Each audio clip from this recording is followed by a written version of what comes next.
Nigeria's current inflation figures stand at 20.77%, an increase from the previous 20.52%.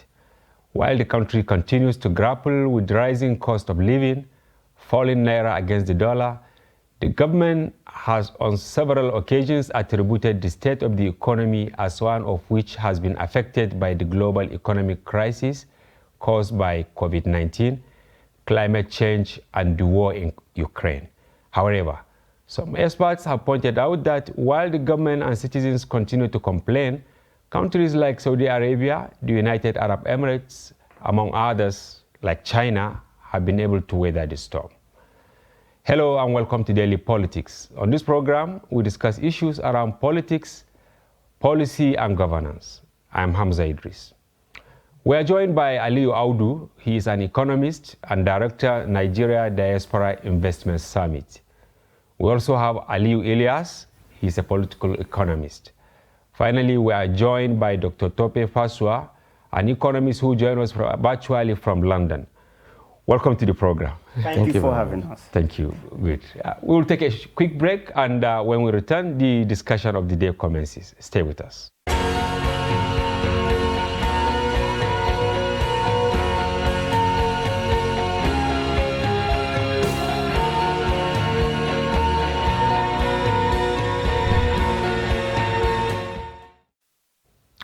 Welcome back. This is Daily Politics, and we are discussing inflation and other economic problems afflicting Nigeria.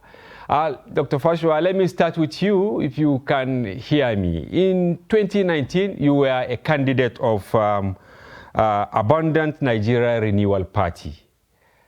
Now, you are watching from somewhere, and Nigeria is facing serious economic challenges. Assuming you are in the contest, what will you tell Nigerians, please? Well, I think that unfortunately, the Buhari government may have a lot of other attributes, but luck is not one of their, attributes. They've not had very good luck, unfortunately, even though we had a good luck as a president at some point, but we also didn't make much of that. So because what happened with Buhari was, of course, in 2 recessions under President Buhari, and we're hoping we don't see a third, because they've come at a time of serious economic wind. Of course, the major one, apart from the first one that happened in 2016, whereby prices of crude oil crashed, and that directly impacted Nigeria's earnings. At that time, we could still produce 1 million plus, 1.2 million, 1.4 million barrels a day. But, we have also seen a scenario where, the activities of bunkerers, illegal bunkerers and so on has increased tremendously. But the major one was COVID. That one threw everybody overboard and threw everybody out of whack, because it's something that hadn't happened before in world history. I mean, in the whole history of humanity, what you probably would have is a scenario where whole villages, they can shut in for a few days, whole towns, sometimes whole cities, they will say no markets, everybody stay indoors, women stay indoors, children stay indoors. Even in 1920, we did not have a global shutdown. And then come 2020, a year in a very technologically connected world where people had become very globalized, and a lot of businesses were done by traveling all over the place. We were shut down. The whole world, I believe it was indeed an experiment by some of the more powerful world who wanted to see what the effect would be. But the effects of that shutdown, we knew it then, that it'll take maybe a decade for countries to get out of it. So Buhari happened to be the president at that point. Like you can see around the world, that US, Europe, they're doing 40-year highs in inflation, 50-year highs in inflation, and what have you. You know what I'm saying? It is just unfortunate. However, when you take on the work of a president, you have to wade through it all. You don't have a choice. No matter what you get is what you move with, and we haven't had such a scenario before. I mean, again, but for now, it'll take a bit. And now you can see what's going on around the world, including the stepping down of different leaders and turmoil everywhere and so on. And that's the effect of that kind of thing. So actually, it is the COVID because it was a scenario where companies shut down, factories shut down, people could not go to work, we weren't producing. And of course, any responsible government around the world has to do the needful. We saw a return of Keynesianism, whereby government has to pray and say, listen, life must win if we have to print and spend. Put money in people's hands. Let them find a way to spend the money. So, and that is inflationary money anywhere in the world. And that was exactly what happened everywhere in the world. And we're still in it. We hope that we get through it soon enough. But is there anything you think Nigerian government, headed by President Buhari, ought to have done in order to cushion the effect of the global crisis? I think they did what they needed to do, because the global crisis you are talking about that I mentioned and so on. It was the same response. I mentioned Keynesianism. Call it neo-Keynesianism, because Keynes, Lord Maynard Keynes, believed that we are expecting markets to correct itself, of equilibrium to be achieved through the interaction of demand and supply. Sometimes these things break down. Markets fail. And when markets fail, they believe that government must step in the fray and re-inject and reflate the market and reflate and put money in people's hands and create jobs when necessary. So in terms of what government have done, empirically speaking, I don't think that they did anything that they shouldn't have done. I think, and of course, whatever decision you take as a government has its consequences as well, because no matter what you do, there'll be some downside. So one of the downsides is this inflation we're seeing. One of the downsides is that a lot of the money that we spend may go into people's pockets, may be inefficient. If you give someone 10 billion and say, go and start sharing to Nigerians on the street, you can tell maybe by the time it gets to 5 billion, the guy stops sharing the money and pockets the rest. You cannot tell if you say, okay, give it to all the market leaders and head of different communities and chiefs and so on. Maybe even send it to their subjects, So you see a lot of inefficiency. Therefore, money that should have been used, for example, for people to buy food or send their children to school or buy things for their babies and ensure that nutrition continues to be okay, will end up somebody using it to marry more wives or sending the money abroad to buy another.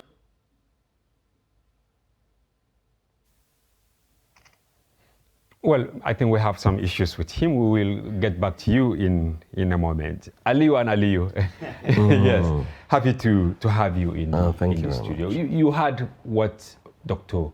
Fashoua said. Maybe I should start with you, Dr. Aliyu Audu. Condition of Nigeria now, is it really a self-made problem or is truly a global thing? Well, it's a combination of both. A self-made problem as well as a global thing. Why do I say it's self-made problem? We're a very consuming economy. Yeah. We do not produce, and that is one of our greatest issues that we're having. So our economy is directly tied to the fluctuation of foreign currencies. So if everything we are doing, we have a food import bill of $5 billion. We import milk, sugar, fish, and a lot of other things. Now, if we're doing that and the price, the demand for dollar goes up, there'll be high demand for dollar, and that's what pushes the price of dollar and weakens the naira. So that is our issue in this country. We're not producing. So we have to look at a system whereby we produce more. We produce the things we consume. We have no business exporting. We have, strong agricultural resources and, we have the human resources. So we should be able to look inward. I mean, you remember we used to import rice. Now we produce rice, we refine our own rice. But and it's still that's very expensive for people. Well, yeah, that is better than going to import, because if you are importing rice, you are carrying jobs from Nigeria and giving, and taking it out to other countries. So this is a whole circle. When you start one aspect in a bad way, it has a ripple effect, because if you're importing, you're carrying jobs, it creates high unemployment and all that. Yeah. So this is what we're looking at. And then the international aspect, the COVID and, the issues facing increase in prices and inflation, that went along with the COVID has also impacted Nigerian economy, especially the war in Ukraine. At some point we import wheat. So if, the borders closed. And if the borders are closed and we're not getting in, that pushes up the price. So as I've said before, we have to look inward. There's what they call import substitution industrialization. Whatever we can consume, we should produce it here. We import sugar. Why are we doing that? The African Development Bank says we have enough agrarian land to grow and even export. India creates 6 million jobs, indirect jobs from production of sugar. Sugar alone. Sugar alone. 6 so million. You see what we're losing. Maybe the size of, let's say, maybe Katsina State. Yes, or something so like. You see what we're losing. So we need to look inward and produce and manufacture things we consume. So that's Elias, did you share the same sentiment? Because it's like he aligns with Dr. Pasua that Nigeria is wholly an import-dependent country, and this is why our naira is even valueless. Yes, I cannot agree less with them because they are statement of fact. Most of our mainstay of the economy is oil, and even in the oil sector, we are a rent seeker. How do I mean? When you are a rent seeker, you do not have opportunity to determine how much you sell the crude and how much you also they also buy from. So because we are a rent seeker, we are subject to global price. Perhaps if you have the import substitution that you rightly mentioned, it would have solved a lot of problem. Because if you look at the inflation, is food. Is cost push inflation and majorly food. In fact, food is 23% inflation compared to the actual 20% inflation. So we need to do a lot of things to make sure that we are feed ourselves and make sure that we have enough that we can even export. Because if you look at it, we have issue with insecurity, which people cannot go to their farmland. It's a very, very big major issue. The anchor borrower that would have been a problem solver for rice and other maybe cereal and other staple food. Now also we have flood, which is another problem that we need to look at. So all these things come together to really make the inflation goes as up. 70 years we have not experienced this, but it's a global problem. We will agree that globally there is serious problem. Even America Nigeria had to increase interest rates twice this year. You could see UK 5 presidents in 6 years. That's a very. And if you look at the major challenges, economy, and economy. But the fact we wouldn't have feel this if we have shock absorber. How do I mean by shock absorber? We have import dependent and we have mono economy dependent. And if you look at our foreign exchange, major thing is oil. So we need to look more diversify. Exactly. Okay, Dr. Pasua, if you can hear me, you are a critic of the exchange rate policy of the CBN, and you are noted for this. Fierce critic of CBN policy on exchange rates. And you once predicted that if care is not taken, Nigeria will be headed to Zimbabwe. I want to ask, how far are we to Harare now? Very nice way of framing the question. Actually, I think, so I saw in your questioning that you moved from the issue of inflation to the issue of Naira exchange. Even they're kind of related, but they're also different. Inflation will be a local phenomenon. However, when the Naira or when the currency devalues, that also, it's an inflation as well. We call it the external part of it, the external phenomenon of it. So basically what we have seen is inflation at home, the Naira buying of what it could, and of course, inflation abroad, the Naira falling against other currencies, And that itself translates to more expensive goods because of relying on imports, you know. However, funny enough, I actually align a lot with central bank's management of the exchange rate. I quite align with them. When I say that Nigeria will win against those who say we must devalue or we must devalue currency, yes. Some people say we must devalue. Some will say devalue by 20%, 30%, 100%, 200%. They just say these things. And I wonder where, and I question the basis of what they're saying. To say, I mean, where is your, what exactly do you think makes up the value of currency? And if you even a question, okay, of let's say you want to say what goods and services does the country produce versus what it imports, and the argument of economic complexity to say that a country that is merely a product producer like we are, cocoa, sesame, groundnut, all of those things, primary, and which a country, such a country that exists in a globalized world and is in use, all of these are in need, computers, the latest phones, apps that have been done, you know, all of these things, everybody is on all of the, I mean, we're talking on Zoom now, you know. Yeah. So such a country would have a weak currency. But does it follow like that? I say to them that there's also a perception issue. Okay, so for example, look at the UK economy compared with the US economy. It's only recently that the pound is almost coming to par with the dollar, almost, okay? But they're still pushing back. But on a good day, the economy is perhaps a tenth, or maybe, yes, about at least a fifth of the United States economy. The population is fewer, you know, about 60 million to 350 million. The productivity is less. The complexity of the economy is much less compared to the US. Why is the pound stronger than the dollar? If you can scientific in that regard, then the part that you are not able to explain is the history of the currency and the management and perception of the currency. The pound was the reigning currency, the global currency, up until 1944, 1945, when the Bretton Woods meetings were convened and IMF and World Bank were started off. And they were those ones that were US creations. And the British pound to devalue by 6% in one day, because the British economy was having to borrow money from America to rebuild.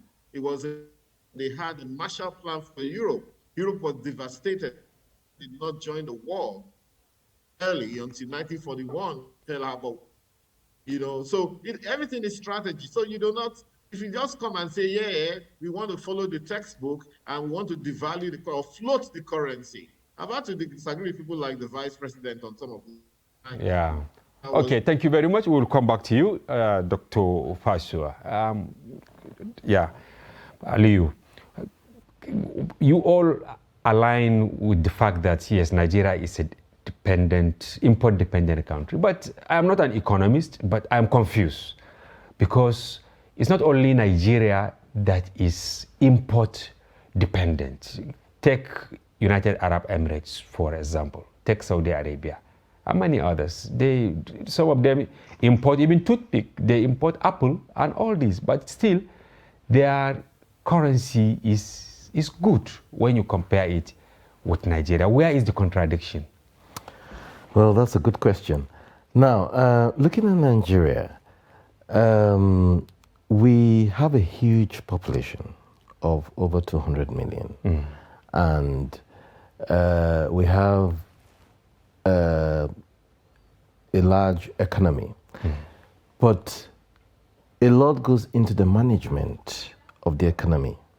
Now, if I believe we are always borrowing money from abroad and from IMF and what have you, and right from our history, one of the conditions for such facilities has been devaluation of currency. Okay. And so boils down to management. Because if you look at a country like Saudi Arabia and UAE, they have a smaller population, and I believe the management of their resources is much more prudent than what we have. Okay. So these are the factors accounting for it. We have a huge population, we're not producing enough, and if you look at these countries, they even have unemployment benefits. We don't. So a lot has to go into the management. It's not rocket science, into the management of the economy. If you have the right people in the right places managing the economy, then you will get better results. Again, obviously we're not producing. So production, given our population, is very, very important. I'm sure whatever they are importing will be on a smaller scale compared to us. If you look at these countries, they are probably landlocked. They don't have the sort of agricultural land that we do. Yeah. Now, at some point, we're the largest producers of cocoa, rubber, and all these things. And, we are not exporting agriculturally. So I don't think we're in a position to compare ourselves to smaller countries with smaller population and a better management than we do. But China, for instance, even though they export hugely, they have a huge population. How do they manage, and what lesson can Nigeria learn? Because we keep borrowing. Right. Our borrowing profile for next year, 11 trillion or thereabout. So, meaning our currency will keep going down? All right, let's look at it from this perspective. That's what we call comparative advantage. Now, every country must take advantage of its own comparative advantage. You made mention of Saudi. Saudi made do with Saudi Aramco. And Saudi Aramco is oil and gas company that makes sure that they are the best in it in the world, and they are doing fine. Yes, you also mentioned UAE. In terms of tourism, people visiting the country, they take advantage of that. So as in Nigeria, what are we taking advantage of? This is just the question. So you must look at all your natural resources, all your mineral resources, and take advantage of one and maximize, and it will give you that foreign exchange strength. It will even bring in foreign direct investment. So if you look at all this, and you made mention of our borrowing, it's a serious problem. If you look at our budget for 2023, you see that the rate of borrowing is a serious problem. And if you add foreign debt servicing cost to recurrent expenditure, you see that it's gulping about 14 trillion from a budget of 20 trillion, and capital budget only 5.37 or so. And if you look at that capital budget, it's the only thing that will benefit the whole Nigeria, and it's very, very patrisome compared to what you are using to pay even debt itself. And if you look at our revenue, we also have problem in revenue itself. Okay, Dr. Fashu, are you with us? If you are, I want to ask this question, our inflationary figures, because earlier I can see you wanted to talk on the inflation, which we are discussing in the studio here. How can this be tackled if, assuming you have your way?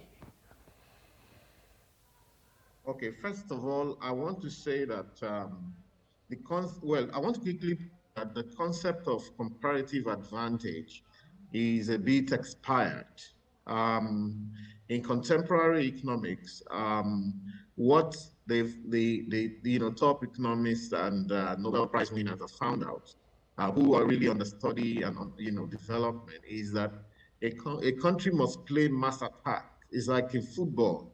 So the best team in football these days will be a team that even the defender can score. The defender is fast, is quick on his feet, is strong, but the attackers are also, they will fall into the back sometimes, help out in the back, prevent a goal from going, doesn't stop them from playing their role. So what he's saying is that we now live in an odd competitive world where, you must put your best foot forward in the area. So the problem with comparative advantage, as propounded by David Rick in 1820, basically emphasized, that the country should just look for one thing or two things and do it well. Even though I agree, the gentleman I live there actually gave a very good account of work. But you see, it kind of country to sleep. Yes, Saudi Arabia has that tourism advantage, millions of people going in. for Umrah, for Hajj, proper and all of that. That's great, like in Dubai as well, the same thing. But they also have the crude oil, but they quickly moved into alternative energy. And now in 2018, they introduced VAT in Saudi Arabia. 2017, they introduced VAT in Dubai, in UAE, meaning that erstwhile zero tax economies have now also begun to say, listen, we cannot sit down and be looking at, everybody living and we're waiting on that. So we must get it into our heads that, look, we don't have any advantage. This is our advantage in Nigeria. Crop are we producing that is not produced elsewhere? We're not even doing well with those crops. So yes, cocoa, we started the same time with Côte d'Ivoire. Côte d'Ivoire 10 times cocoa as we speak. We gave the seeds of our palm oil to Indonesia and Malaysia. Each of them does 20 times what we do. And our crude oil, we don't have one input whatsoever. The international oil companies do all the drilling, all the production, and we get only 30% of what they, 30%. That's what I've been telling Ministry of Finance. When you put all those assumptions out there, it's assumed that all the 1.69 million barrels you intend to produce in a given day, okay, for 365 days a year at $70-something, that everything is coming to Nigeria. No, only 30% because we don't own the technology. Okay. So we have to think about mass attack. Okay, However, I want to ask you this question before I come back to the inflation. studio. Yeah. Yes, can I land on the inflation? Okay, before in 2019, when you vied for the presidency, what were some of the policy issues, and are they still valid now, even though you are not on the ballot of any political party? Yes, yes, absolutely. They are still the same issue. But let me quickly talk about inflation. That the only way you can tackle inflation is to look for where the inflation is coming from. We have identified one this evening. Okay, imported inflation. We're dependent on import and all, and the fact that there's inflation in all of those countries where you're importing. For you are compounding their own inflation with your own inflation with devaluation as well. You see, so it's hitting us from three places. Of course, there's still the fact that was spent under COVID that did not tie to any productivity. That's inflation as well.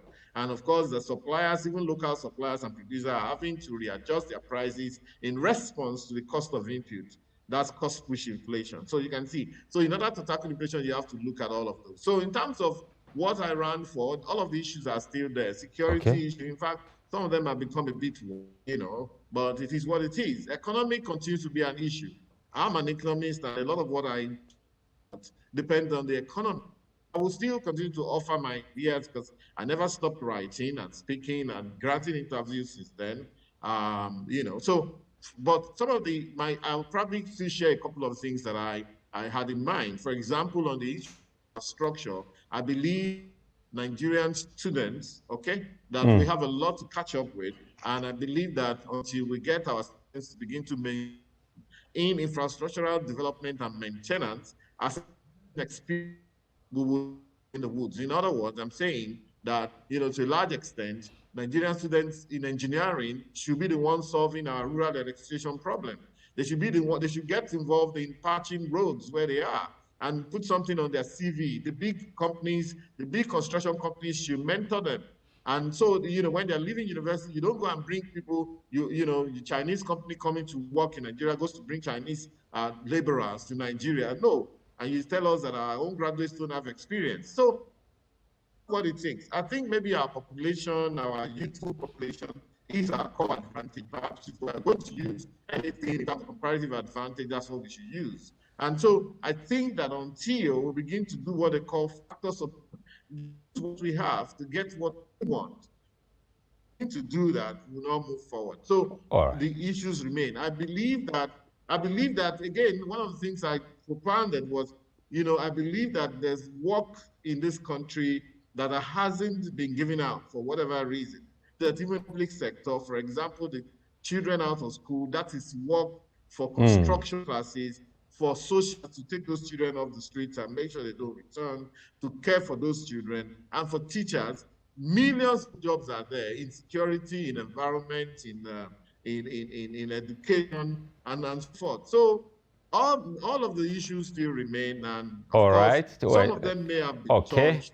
Thank you very much, Dr. Pasua, for your informed perspective on this. And before we come to the studio, we'll take a short break. And when we return, the discussion continues. Please don't go away.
Trust TV, documenting the Nigerian story.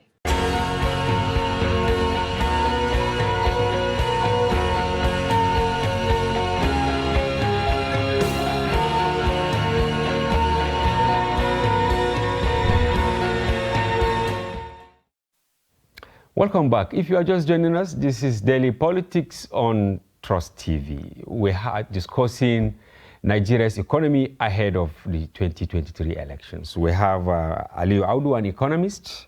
We also have Aliyu Ilyas, it's the same name, yeah, who is a political economist. And we have Dr.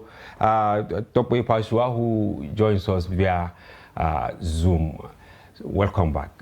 Thank you. Mr. Aliyu. Yes. Yes, you heard what Tope said. Some of the issues, or most of the issues we are battling with ahead of 2019 elections are still with us. Yes. Many of them have even gotten worse. So is there any hope from the, campaign manifestos of most of the candidates? Some are saying they are going to sell off the refineries. Some are saying they are going to implement export-oriented economy.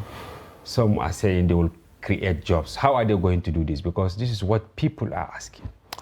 Well, it's very possible because we have the natural and the human resources, and we have everything we need. It's just marrying the resources that we need to do. If you look at us now, we have a budget of, let's say in dollars, about $35 billion. South Africa, which is the second largest economy in Africa, has a budget of over $120 billion, but we are a larger economy. What does that tell you? There's a lot of inefficiencies. We're not producing, we're not coming out. We are big for nothing, basically. That's what it means. Yeah. So if you look at us, there are a lot of things that our tax system is very underdeveloped. In most countries, tax is about 25% of GDP. In Nigeria, it's about 6%. There's a lot of leakages, gaps. People that should not be mining resources are mining resources. People are taking out, if you go to... Nobody cares to ask them costs. If you go to Jos and all this other stuff, people are mining gold, Zamfara. Those are leakages. We need a national policy like we have on oil. But we have issues, because this is a very important point you raise. People mining resources, but even the clear definition, even though it is there in our books, but it's like there are some fault lines. Look at what is happening in your home state. Yes. Kogi recently, State, absolutely. the Gotinze governor was fighting with Boa, fighting with Dangote over the ownership of, a certain land. Why are we don't really get it right? Why? Well, that's because of our laws. I did research in the solid minerals. Now, if you want to go and harness solid minerals, once you get a license from the Ministry of Solid Mines Minerals, and Power. then all you have to do is to go to the local chiefs. And, You have no business with the state government. No, you go to the local chiefs, and once they give the approval, you go ahead and start mining. That's not good. That means everybody can mine for themselves. And that's why you see a lot of Chinese people are going to, if you go to Jos, a lot of them come and they're going to and all those places. Foreigners come and mine our resources and go away with it. And that is not good. They are draining our resources. There was a time a Lebanese man was caught in Lagos airport with gold worth 1.something billion. Oh my God.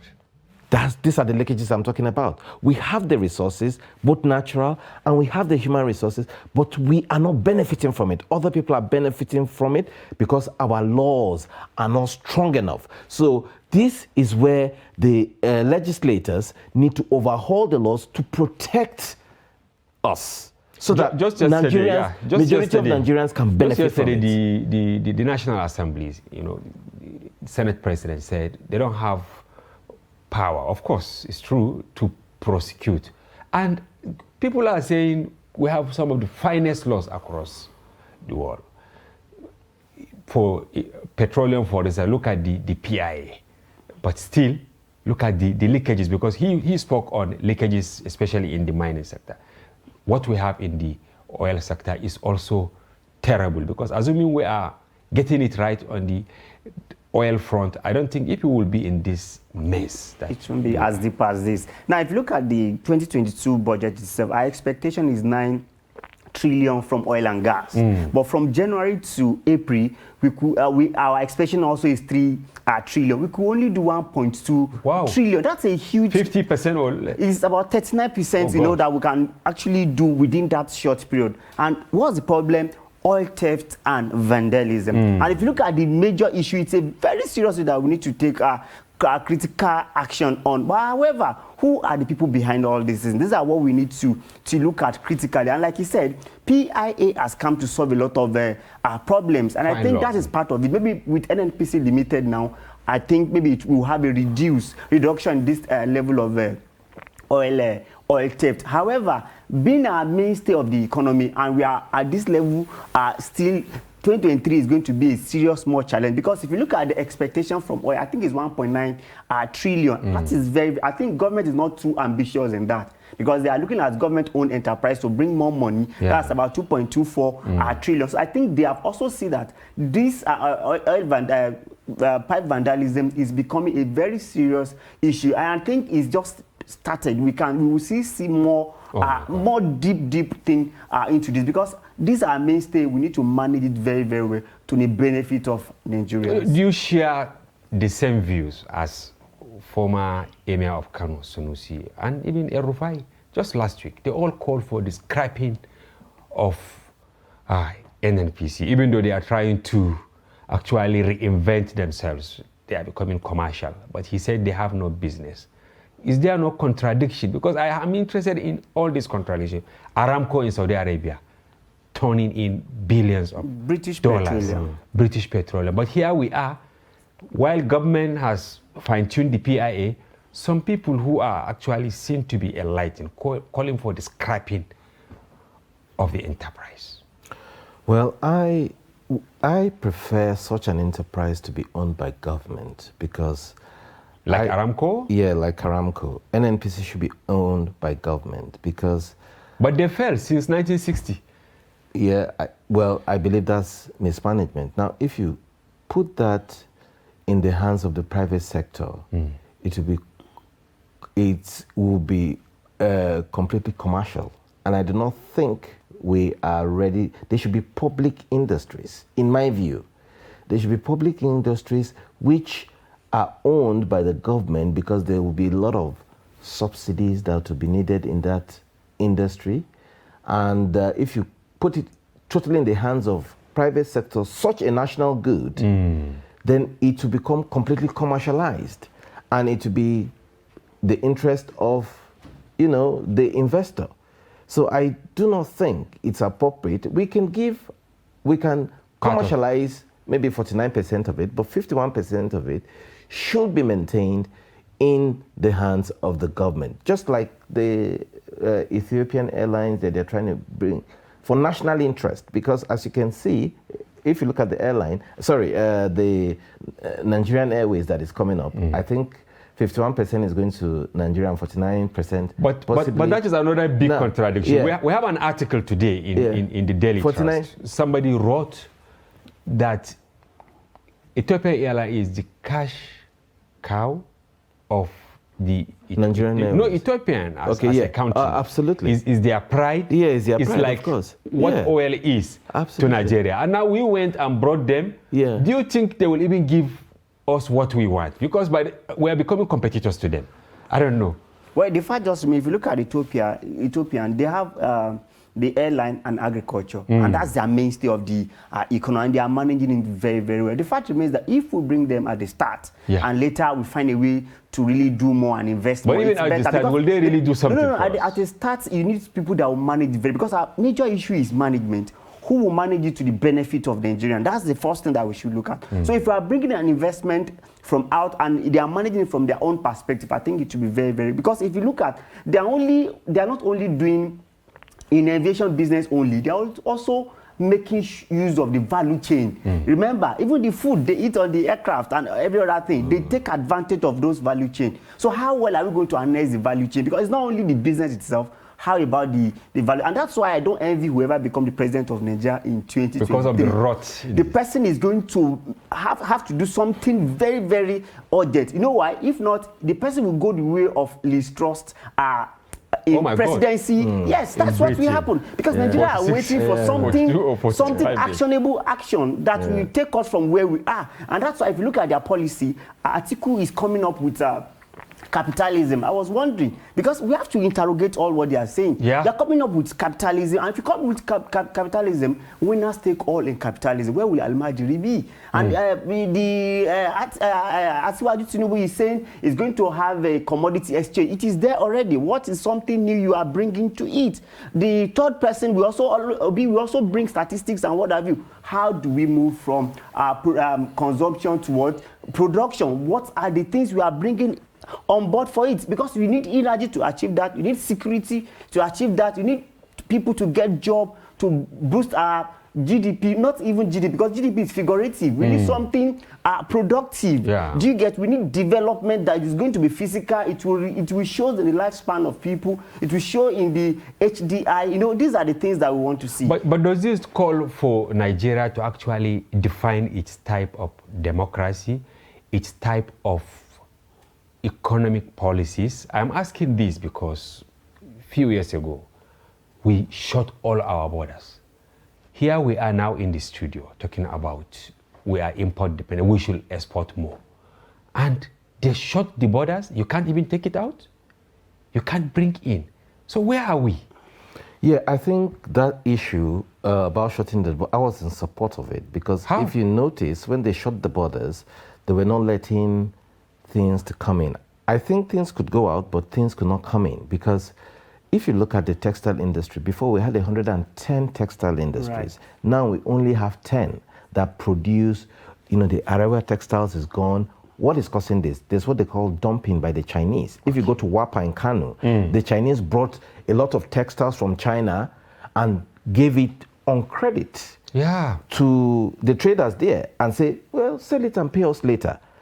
Automatically, they are not going, and this is in par or probably better than Nigerian textiles. Automatically, what you're doing, you're killing the Nigerian textile industry. And that is what has killed the Nigerian textile industry, dumping. So we need to address, these are serious issues. We need to get the security agencies up and running. Now, if all these industries are dying down, that means what are you doing? You're creating jobs for people in China. Do you understand? So, a total ban on importation of things like textiles, there are certain products that have to be banned to protect the local industries. In fact, industries needs to be protected. This is why you see there's a trade war between China and America with their cars. They'll put import duty on this. They'll not. This is what's going on. Every country needs to adopt this in protection of the infant industries until they become more matured to be able to deal with, compete with foreign industries. Otherwise, you kill the infant industry. So the ban was done, but it probably was not fine-tuned to be and done well. That's why we had the issue. But then, if it's fine-tuned and done well, we have the population, and we should. If all our children are wearing made in Nigerian, made in China school uniform to schools. That shouldn't be so. It should be made in Nigeria. But you are director, I think, Nigeria Diaspora which is what we're doing. What are you really doing in specific? Right now, we have had the Nigerian Diaspora Investment Summit in the last 5 years. We're inaugurated by the president. Simultaneously. Yes, we're inaugurated by the president, and Abike Dabiri-Arewa is our chairman. And what we're doing is we're bringing investors from abroad, diaspora investors. Now, but are the Chinese not investors?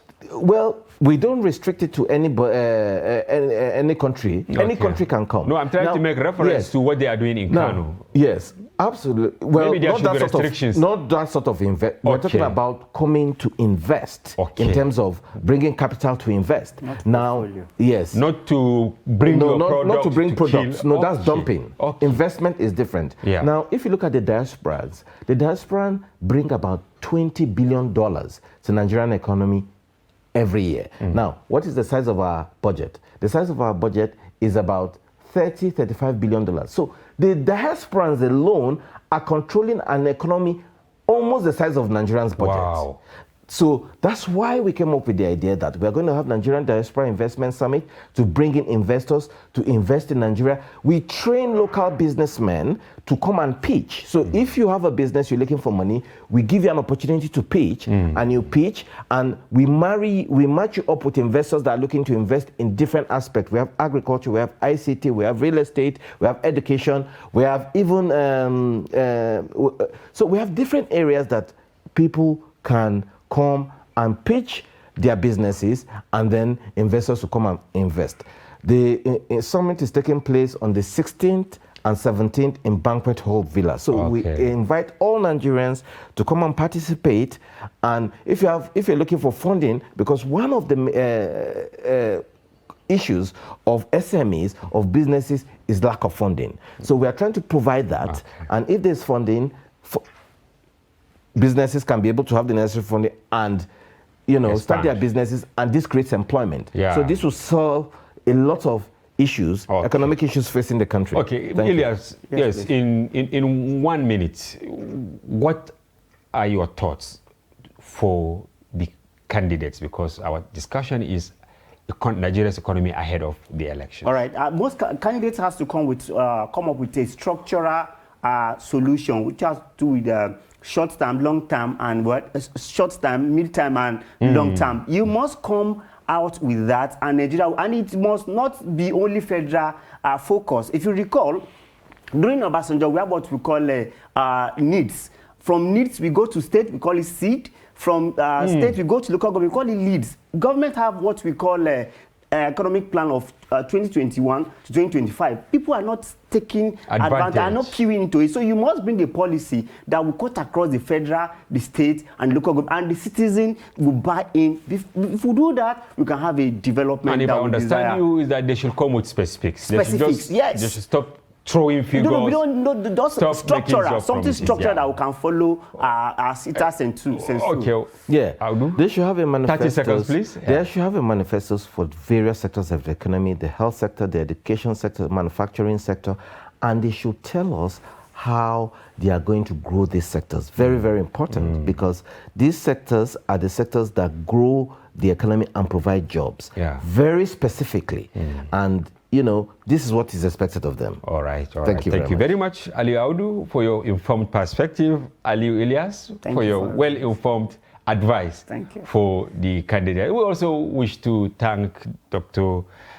Tope Fashoua, who joined us via Zoom, for his informed perspective. We hope you enjoyed the program today, hoping that you will join the program tomorrow again. For now, thank you. I am Hamza Idris.